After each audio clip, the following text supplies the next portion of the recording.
What am I doing and why? Episode 7. I'm in this hard leaning, partially uprooting blackwood acacia all over this kind of rinky dink shed. And I'm going to span rig this piece. This long lateral is about as far out as I can comfortably work position and reach. And I'm opting to span rig it. Now, why would I do that? Well, because if I tried to swing it back in to my primary rigging point, it would make contact with that shed before it closed that distance. So a tip tie, butt tie situation wouldn't really work. What a span rig is going to do is going to maintain more height as we try to get it transported from where I have it cut here over to where we want to land it. We can't really stand on this shed because it's a little too rinky dink. We got some plywood up there. That's about all we can do. Now, it's very important to remember with span rigging, the forces are a bit different. It pulls at your rigging points towards each other in a different way than with regular rigging.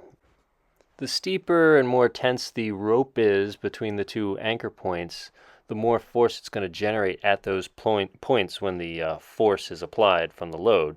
As you can see in the chart here, when it's nearly flat, 170 degrees, we're looking at like 6 times the force of the load. It drastically goes down as you start reducing that angle.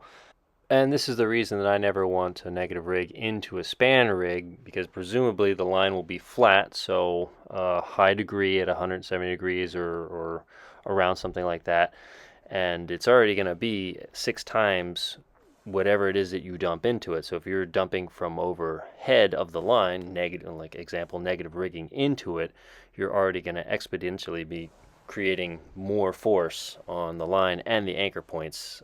So it's just not a great idea, in my opinion, especially if it is unable to run.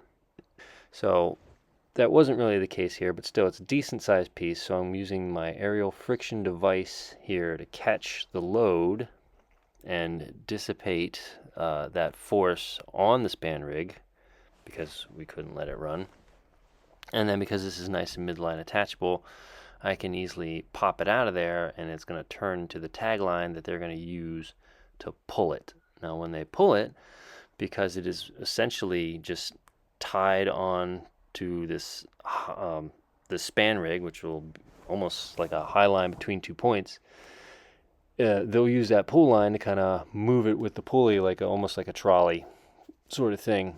Um, it's a little bit nicer if the point that you're at is higher than the point where you want it to go. It's kind of the opposite, so it wants to end up closer to where I am. But as they start to pull it, they'll be able to get it over into the yard side, and it's still maintaining enough height. Whereas, yeah, like I said before, if I try to tip tie it or butt tie it or even just rig it straight down where I'm at, they'd have a pretty hard time trying to pull it.